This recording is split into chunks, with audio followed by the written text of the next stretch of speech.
Alex Nichols, welcome to the Single Track Podcast. Thanks a lot. Thanks for having me. So I was scrolling through your ultra sign up the other day. You're obviously a veteran of this race, 10th place, top 10 in 2021, second place back in 2017. I'm curious, what have been the biggest lessons from each of those 2 years that you've applied to your training block this time around, and then like your expectations for just like performance on the day? I think I had a good mindset going into 2017 of I wanted to do well, but it wasn't, I don't know, I guess I didn't really know what I was getting into, which was kind of nice. And as a result, I think I did some things pretty well, kind of unintentionally. Whereas last year, I think I just got too into thinking I had to be in a certain position at a certain point, kind of basically running other people's races. And so I think that has been nice to kind of reflect on that. I think I'll change some things this year that I didn't do correctly last year. How do you, in terms of like fitness and execution of the training block, how do you feel heading into this race compared to those 2 years? I think I feel pretty good. It's always hard to say. This is that time of training when everybody starts doubting their training or doubting that they did everything right or little things went wrong. But no, I think I would say I feel more prepared than last year. I just feel stronger in general. I think last year I maybe focused too much on getting fast, and that wasn't really the most important thing. 2017, I think it was really helpful that I had won the Black Canyon 100K, and I was coming off of that. And so this year I kind of tried to plan another early winter race. That was the Road 100 USATF Championships. So yeah, I think kind of bouncing back after that is hopefully going to help at Western States. And feeling healthy, like legs are good? Yeah, I've overall been very healthy. I ran a really low-key 50-mile race about a week and a half ago and had a little setback, but it was like 2 days, and it probably helped with my recovery. Yeah. One thing I'm curious about, you've been in this sport for quite some time, over a decade. I think your reputation is you're a pretty consistent runner in a sport that's, in my opinion at least, difficult to be consistent in. What do you attribute that to? I think it's, just getting out there and putting yourself in a position to compete.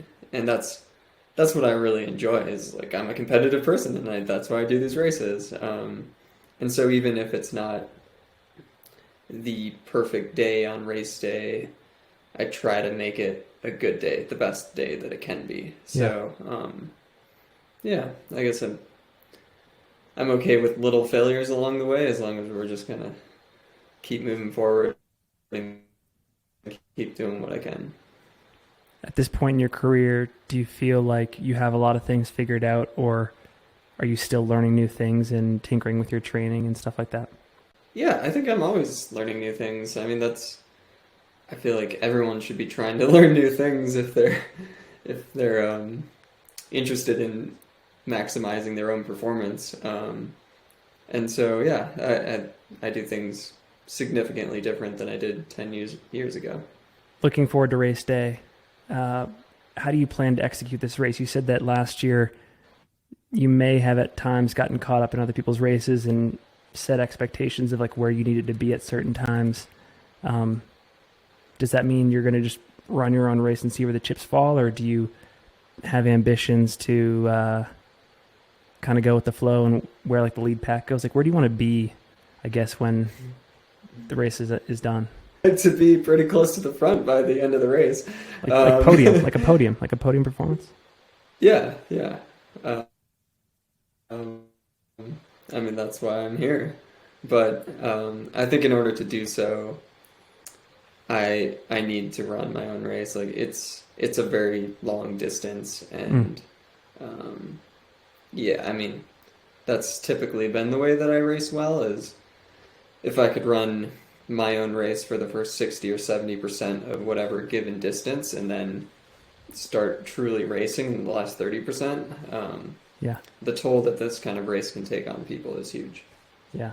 I think, I know it's kind of like an obvious question, especially if you're a competitor. I think I always ask because Western and even UTMB are, I think, unique in the sense that the entire top 10 is like the unofficial podium. So I think it's interesting to like see how far deep into it people want to go. That's awesome though. Since this is the first time we're meeting, I'm curious to get some info on your background. Like, what do you do for work? Yeah, I am the head cross-country coach at Colorado College. Okay. How long have you been doing that? Well, this is technically my first year as head coach. I've been a full-time assistant for a few years before that, and then part-time for a number of years before that even. Cool. And Yeah. and you ran there like when you were in undergrad? Yep. Yeah, I ran cross-country and track. Yeah, and then got into trail running from the Pikes Peak Ascent. That was like one of my first trail races. Did you run with Anton there in school? Yeah, we had a little bit of overlap when I was a first year and he was a senior. Okay, cool. Was he influential to any extent in getting you into the sport? Or I'm curious, like, what your intro to ultra running story is. Yeah, I mean, I would say I had more of an intro to trail and mountain running. Part of that was with Tony and just like getting out into the mountains during our breaks in the summertime. We also had a part-time assistant coach, Paul Koch, who I think influenced both Tony and me because he was racing the Pikes Peak Marathon at the time. I think he finished as high as second.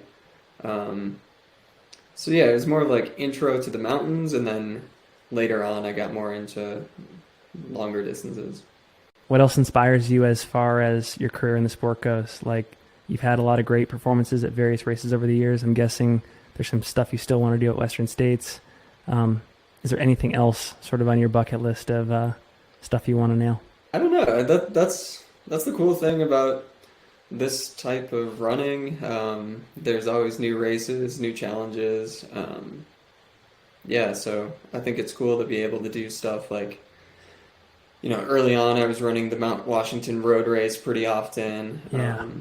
I've done Nolan's 14 and kind of everything in between. So I guess I just like to do what seems appealing at the time. And in terms of my training too, I like to have something to look forward to. So that's a big part of it. Awesome. Well, last question before we go. I'm curious, what does your gear look like for race day? Like, what shoes you wear in pack, stuff like that? I think I'm going to wear the same shoes I wore last year. It's the Scott Kinabalu Ultra RC. Pretty lightweight. Pack. I think it's like a 2 liters, something. I don't know. But it's essentially just so I can carry bottles, and then I can put ice in the back. And I'll probably just rotate packs throughout the day. That's, I think, one of the things that people can benefit from is quick transitions through aid stations, and having a pack ready to go is a little pro tip. Oh yeah, we had. I'll just say one thing. We had Nick Curry on the podcast about 6 months ago, just after his 100-mile record on the track, and he was telling a story about, I think it must have been Hard Rock 10 years ago. He said that the discrepancy between his moving time and just overall lapse time was like 3 minutes. Like, he was so incredibly efficient in between aid stations because he just had his crew just like handing him a pack as he was coming in, and he'd just depart. Like, you might use the bathroom once or twice, but I just find that fascinating. Like, at that top end of the sport where you're at, like, it's the efficiency at aid stations is critical.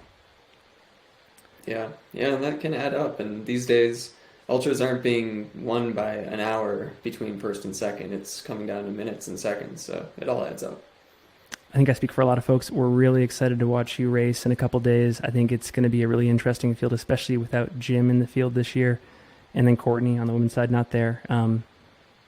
Less time trialers, more racers. It's going to be interesting, I think. So We really appreciate your time. Wish you the best of luck, and we'll make sure to link to all your social stuff in the show notes as well. So thank you. Yeah, thanks a lot, Finn.